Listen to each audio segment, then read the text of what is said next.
ముఖ్యమంత్రి చంద్రబాబు నాయుడిని సాయికృష్ణ కుటుంబ సభ్యులు కలిశారు. సాయికృష్ణ తల్లితో పాటు ఇతర కుటుంబ సభ్యులను ఎమ్మెల్యే బోడే ప్రసాద్ ఉండవల్లిలోని సీఎం క్యాంపు కార్యాలయానికి తీసుకువెళ్లారు.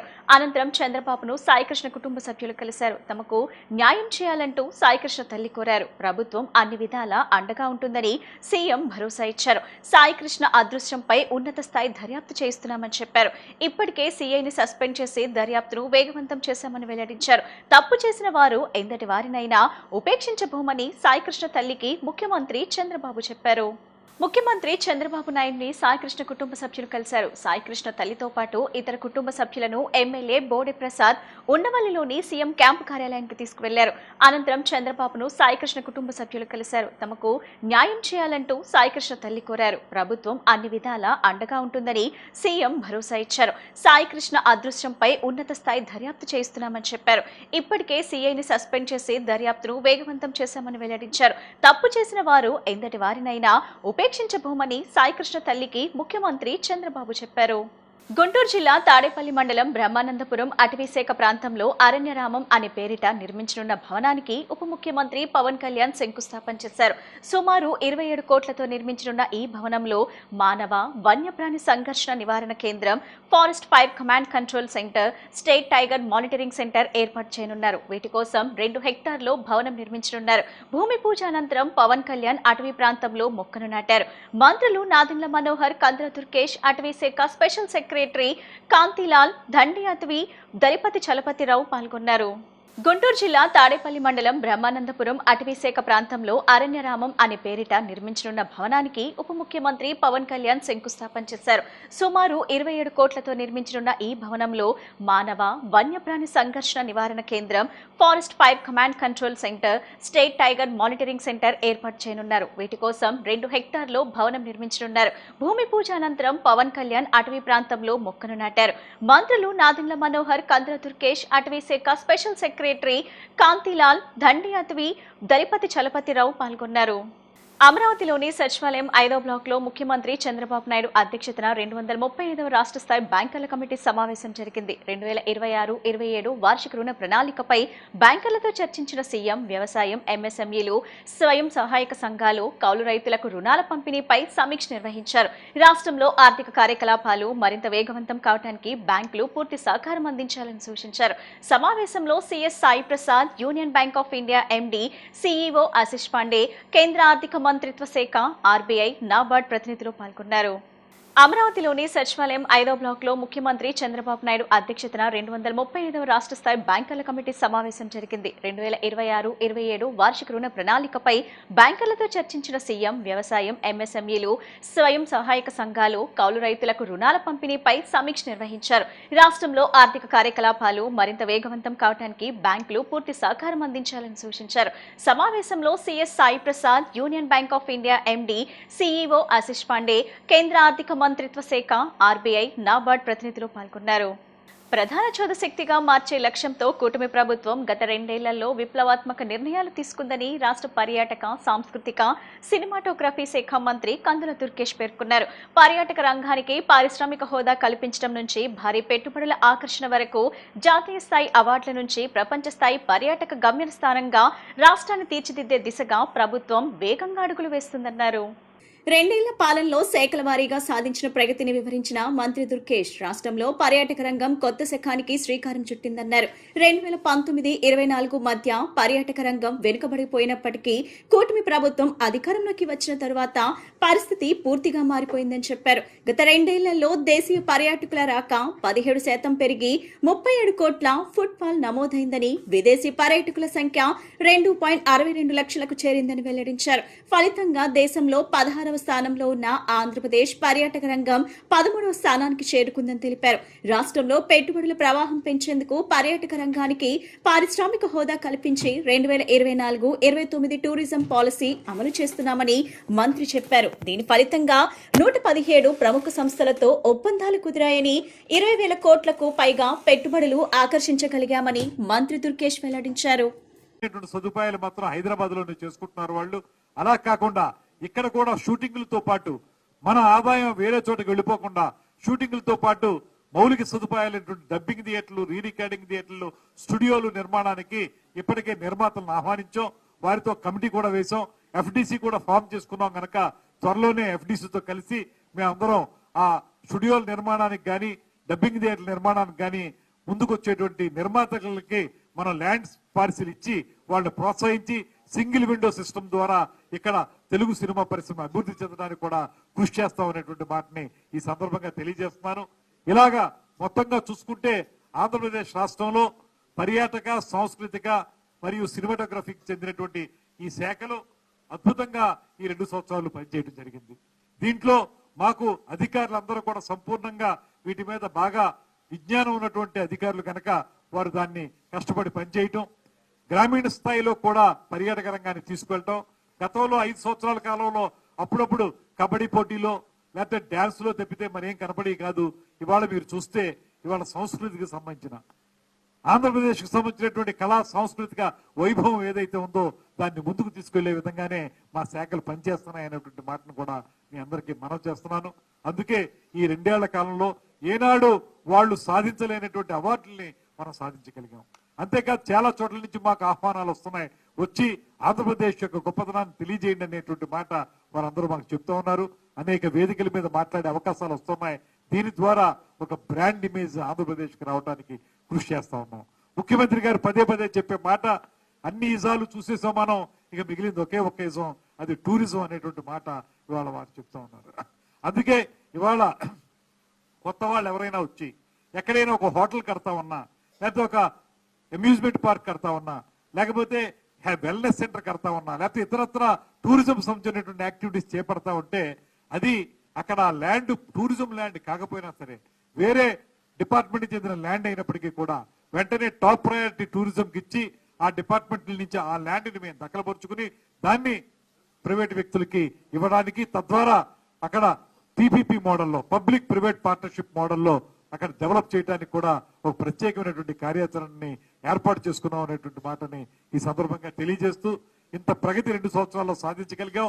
మరో 3 సంవత్సరాల పాటు దీన్ని కొనసాగించడం మాత్రమే కాకుండా స్థిరపరిచి, సస్టైనబుల్ డెవలప్మెంట్ అంటాం కదా, దాని ప్రకారం దీన్ని స్థిరపరిచి భవిష్యత్ తరాల వారికి ఆంధ్రప్రదేశ్ యొక్క పర్యాటక గొప్పతనాన్ని విశ్వవ్యాప్తం చేసే విధంగా తెలియజెప్పాలనేటువంటి ఆలోచనతో మేము ఉన్నాం అనేటువంటి. రాష్ట్ర ప్రజల ఆరోగ్య పరిరక్షణకు కూటమి ప్రభుత్వం అత్యంత ప్రాధాన్యత ఇస్తుందని వైద్య, ఆరోగ్య, కుటుంబ సంక్షేమ శాఖ మంత్రి సత్యకుమార్ యాదవ్ తెలిపారు. సీఎం చంద్రబాబు దార్శనికతతో రూపొందిన ఆరోగ్య ఆంధ్రప్రదేశ్ విజన్ కు అనుగుణంగా ఆరోగ్య శాఖను మరింత బలోపేతం చేస్తున్నామని పేర్కొన్నారు.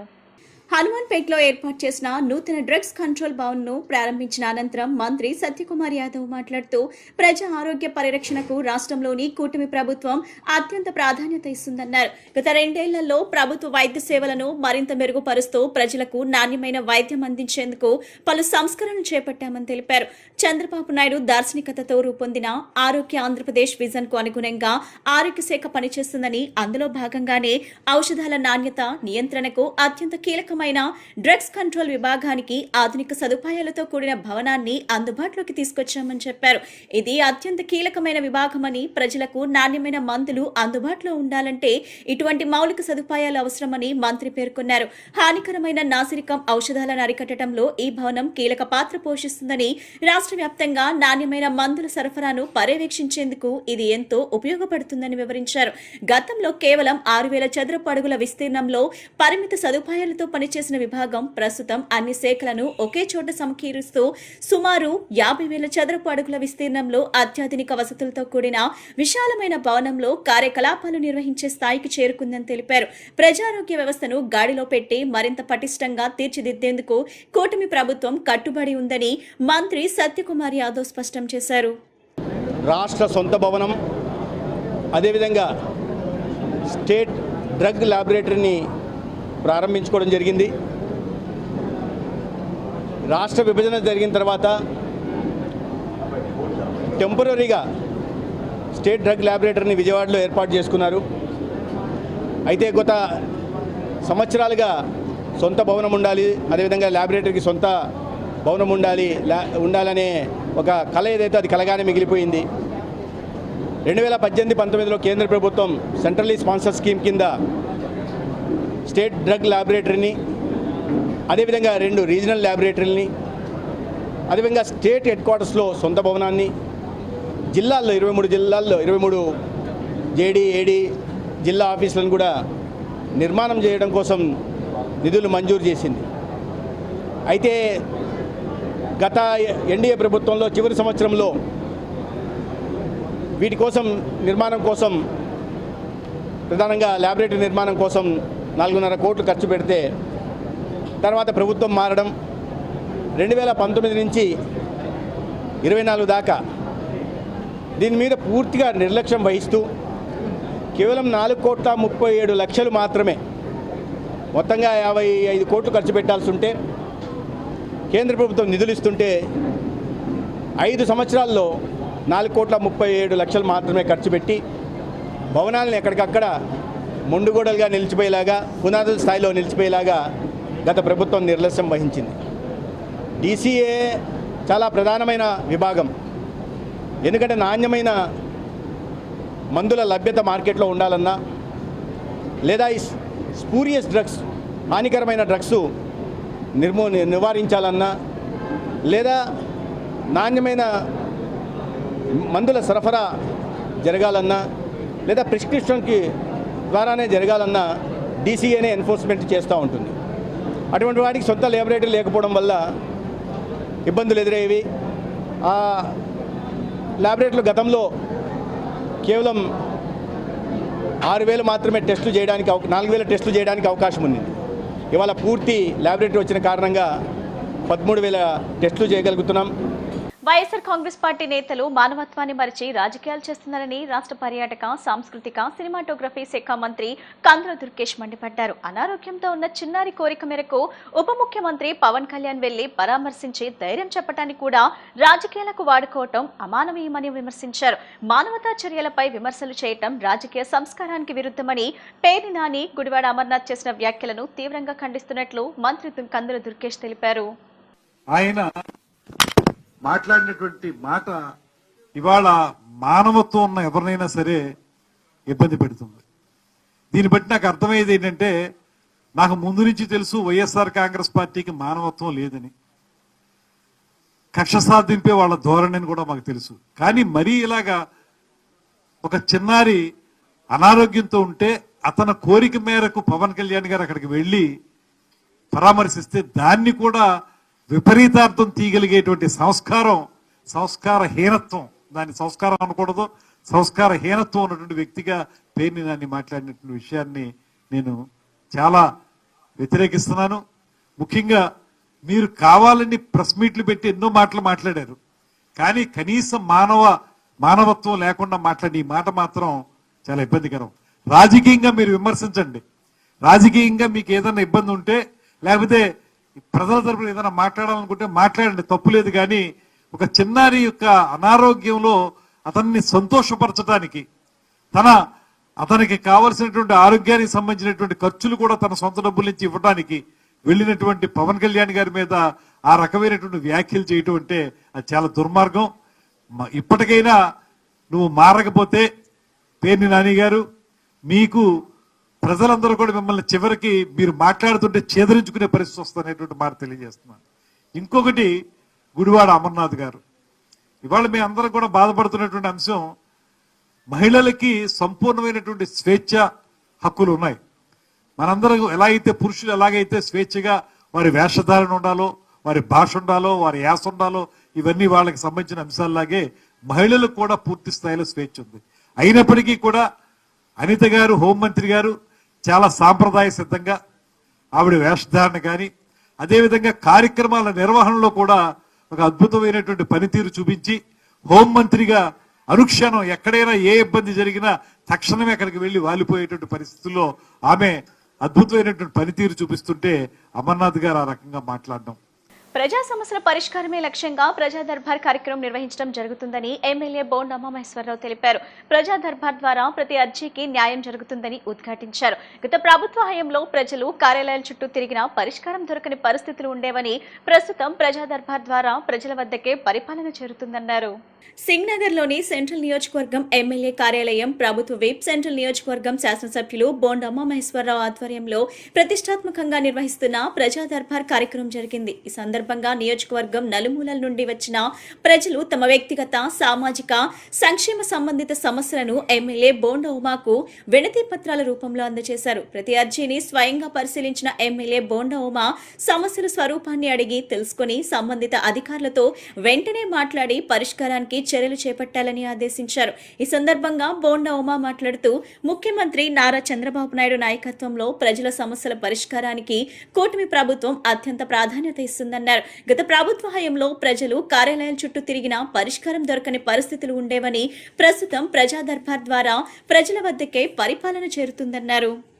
రాష్ట్ర వ్యాప్తంగా సంచలనం సృష్టించిన సాయికృష్ణ మిస్సింగ్ కేసు దర్యాప్తు కీలక దశకు చేరుకుంది. సాయికృష్ణ తల్లి విజయలక్ష్మి ఇచ్చిన ఫిర్యాదు మేరకు మాజీ కృష్ణలంక సీఐ నాగరాజుపై హత్య, అక్రమ నిర్బంధం ఆరోపణలతో కేసు నమోదు చేసిన పోలీసులు ఇప్పుడు దర్యాప్తునకు వేగవంతం చేశారు.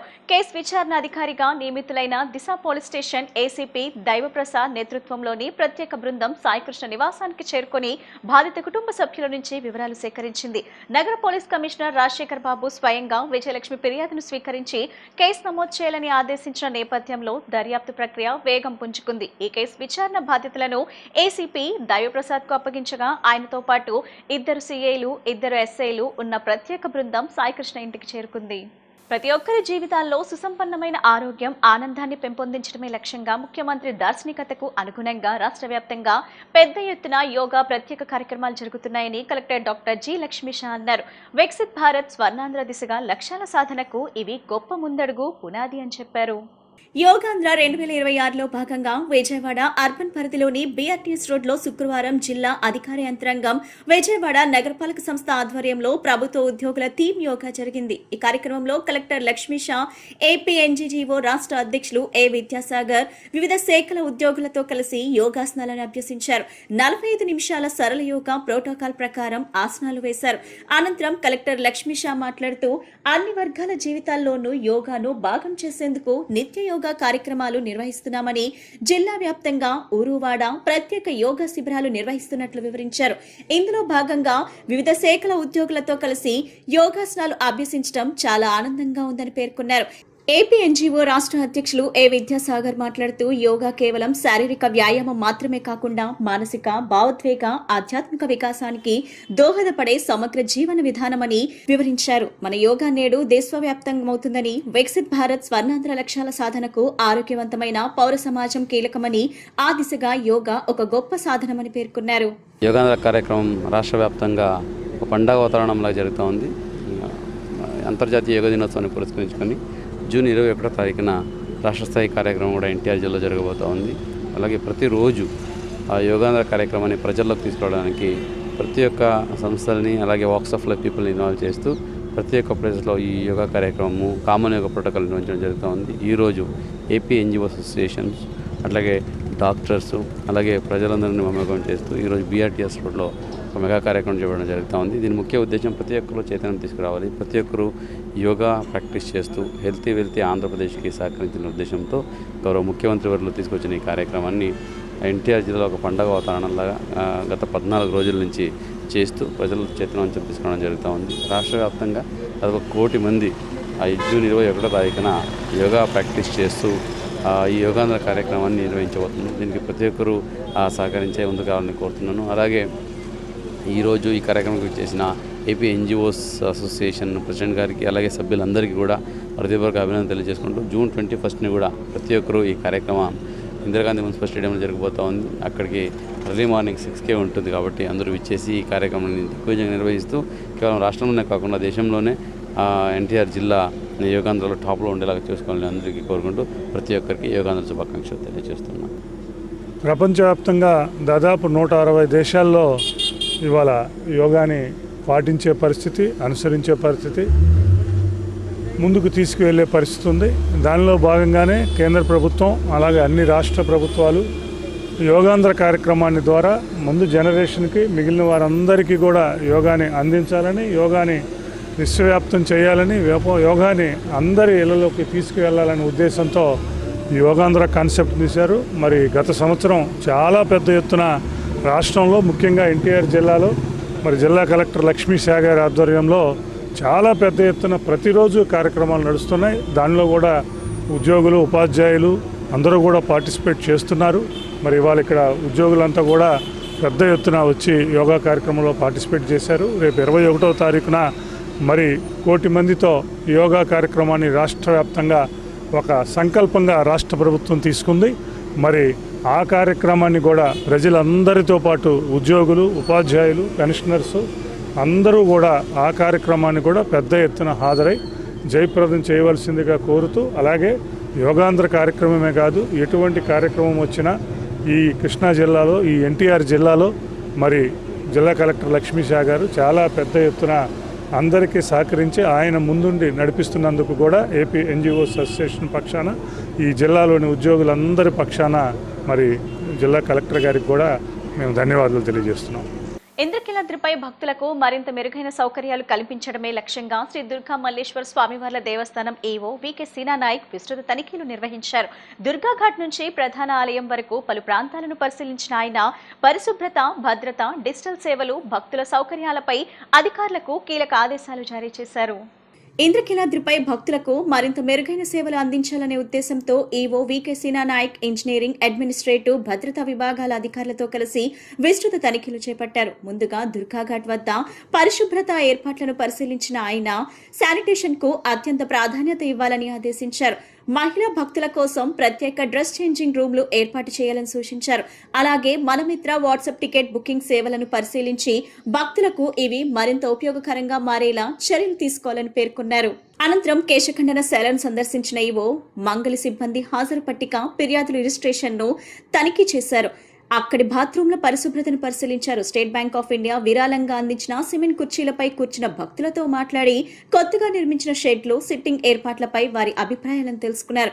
భక్తుల వసతులపై సంతృప్తి వ్యక్తం చేస్తూ అధికారులకు కృతజ్ఞతలు తెలిపారు. కనకదుర్గానగర్ ప్రాంతంలో కాలినడకన పర్యటించిన ఈవో హ్యాకర్ల నియంత్రణ, భద్రతా ఏర్పాట్లను సమీక్షించారు. భక్తుల రాకపోకలకు ఎలాంటి అంతరాయం కలగకుండా చూడాలని సిబ్బందికి సూచించారు. ప్రసాదం కౌంటర్ల వద్ద అందుబాటులో ఉన్న ప్రసాదాల నిల్వలు, నాణ్యతను కూడా పరిశీలించారు. మహామండపం ప్రాంతంలో కొత్తగా ఏర్పాటు చేసిన మనమిత్ర వాట్సాప్ బుకింగ్ కౌంటర్లను పరిశీలించిన ఆయన పాత మెట్ల మార్గం గుండా నడుచుకుంటూ భక్తులు నిర్వహిస్తున్న మెట్ల పూజను వీక్షించారు. ఘాట్ రోడ్ మార్గంలో భక్తుల విశ్రాంతి కోసం ఏర్పాటు చేసిన సుమారు 800 ఇనుప కుర్చీలను తనిఖీ చేసిన ఈవో ప్రధాన ఆలయంలో శుక్రవారం దర్శనానికి వచ్చిన భక్తులతో మాట్లాడారు. క్యూ లైన్లలో తాగునీటి సౌకర్యాలను పరిశీలించి ఎండ తీవ్రత కారణంగా భక్తులు ఇబ్బందులు పడకుండా అన్ని చర్యలు తీసుకోవాలని అధికారులను ఆదేశించారు. ఇప్పుడు కాసేపు ప్రకటనలు.